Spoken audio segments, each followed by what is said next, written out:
Il venait chaque année au congrès de l'Institut Pouha. Oui. Et il y a à peu près, il y a un grand congrès chaque année où des rabbins, des grands rabbins viennent donner des conférences. Et au milieu de sa conférence, au congrès de l'Institut Pouha, il a eu tout d'un coup un AVC. Ah oui. Il a commencé à dire des mots qu'on comprenait pas et il a commencé à balbuter comme ça, à tomber. Et justement, il y avait une médecin, le docteur Hana Katan, qui était là, qui a sauté sur de l'assistance des femmes et qui a sauté sur l'estrade pour s'occuper de lui. Mmh. Et malheureusement, c'est là qu'a commencé, je dirais, d'une certaine manière, une faiblesse. Mais après, il continuait à venir régulièrement, tous les jours à son bureau. Il répondait aux questions des gens.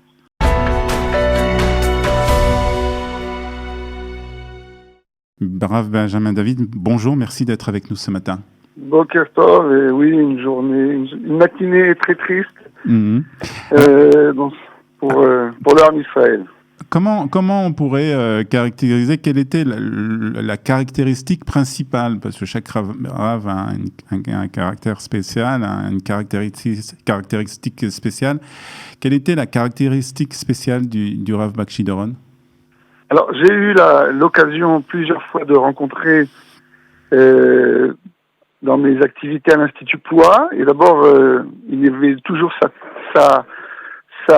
son bureau ouvert et d'une manière très, très, très sympathique. Je dirais qu'une de ses particularités, c'était son ouverture et sa simplicité. Quand on voulait rencontrer le Rav Bakshi Doron, il n'y avait pas besoin de prendre des rendez-vous à l'avance pendant des mois et des mois et des mois. Il n'avait pas mis autour de lui des dizaines de conseillers qui bloquent les gens, où on n'a pas de possibilité de discuter avec lui. Il y avait simplement un chauffeur qui était son conseiller, son secrétaire. On tapait à la porte, on venait le voir et on discutait directement avec lui d'une simplicité énorme et surtout d'une gentillesse. Il avait une voix très très douce et il était d'une gentillesse énorme. Et je crois que cette gentillesse qui émanait de lui, on la retrouve aussi, par exemple, dans ses activités qui étaient des activités aussi très, je dirais, sociales. Il faisait partie, par exemple, de la commission en Israël, où vous savez qu'il y a une commission qui, chaque année, siège et qui fixe les médicaments qui vont être insérés ou enlevés des coupotrolim, ce qu'on appelle le sal abriout. Et c'est un des seuls rabbins dans le monde, je dirais, qui s'était spécialisé là-dedans. C'est des grandes questions de halakha, parce qu'il y a des grandes questions d'éthique.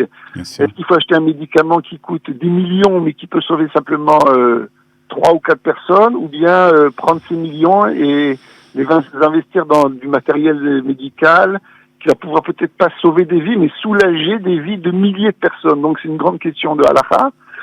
Et il était spécialiste là-dedans. À l'Institut Pouha, plusieurs fois, on lui a posé des questions sur des questions qui sont très épineuses, sur des questions de halakha, et chaque fois, je ressentais son côté, voilà, je dirais, social. Il prenait en compte la personne qui était en face de lui, d'essayer de comprendre comment la personne souffrait, qu'est-ce que la personne voulait, bien sûr, encore une fois, dans le cas de la halakha. Et il était toujours là pour répondre à ces questions d'une manière, voilà, très clair en plus. Ces livres sont très très clairs. On a le sentiment qu'il faisait partie quand même des rabbins modérés, bien qu'il soit un rabbin orthodoxe, bien entendu, mais disons que c'était un rabbin modéré orthodoxe. Disons que je crois pas que c'est. D'abord, il a été grand rabbin juste après, pendant la vie du Rav Ovadia Yosef. Donc d'une certaine manière, il était un peu à l'ombre de ce grand, éminent rabbin, mais d'un autre côté, il avait pris une position, il n'était pas, à mon avis, il voulait prendre une position un peu à l'écart. Et oui, il avait, à mon avis, une tradition plus, voilà, de pas chercher à faire des polémiques, et au contraire d'essayer de faire, de regrouper autour de lui des gens qui sont, oui, modérés, le monde séfarade classique, qui aime tout le monde. Bien qu'il y a eu, à l'époque, il a essayé, à l'époque quand il était devenu grand rabbin d'Israël, et vous savez que tous les 7 ans, on a ce qu'on appelle l'année de la Shemitah, et la rabbanout rachit depuis l'époque du Rav Kook jusqu'à aujourd'hui, signe ce qu'on appelle le Heter HaMechira, qui donne possibilité de manger les fruits de la terre d'Israël, bien que c'est pendant la Shemitah, et de continuer à travailler la terre dans certaines conditions. Mais c'est toujours une grande polémique chaque année, tous les 7 ans, face au monde orthodoxe, ultra-orthodoxe, qui refuse ce qu'on appelle ce Heter HaMechira. Il a eu à l'époque une pression énorme sur lui pour qu'il ne signe pas et qui ce Heter HaMechira, et il l'a fait bien qu'il y a eu une pression vraiment énorme, parce qu'ils avaient peut-être vu en lui justement par sa gentillesse et sa douceur quelqu'un qui peut-être allait voilà, et pour conciliant, ne pas résister à la pression qu'il voulait leur faire. Bon, voilà, il sera enterré aujourd'hui à 10h30, bien sûr, un enterrement qui aura lieu dans la plus stricte intimité, avec une dizaine de personnes comme les consignes. Oui, malheureusement, c'est quelque chose de... Alors, il venait chaque année au congrès de l'Institut Poua. Ouais.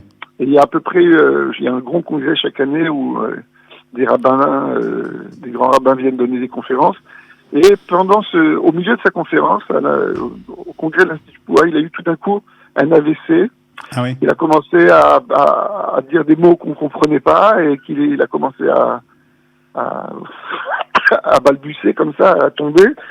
Et justement, il y avait une médecin, le docteur Hana Katan, qui était là, qui a sauté sur de l'assistance des femmes, et qui a sauté sur l'estrade pour s'occuper de lui. Mmh. Et malheureusement, c'est là qu'a commencé, je dirais, d'une certaine manière, une faiblesse. Mais après, il continuait à venir régulièrement, tous les jours à son bureau. Il répondait aux questions des gens.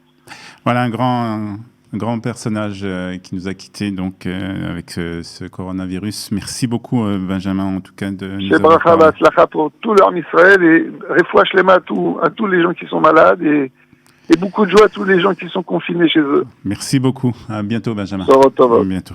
Retrouvez du dimanche au vendredi notre live quotidien spécial coronavirus. 3 heures de direct ininterrompu de 8h à 11h. Pour tout savoir sur l'actualité du virus en Israël, mené par Daniel Haïk, Olivier Granilic et Cathy Chouproun.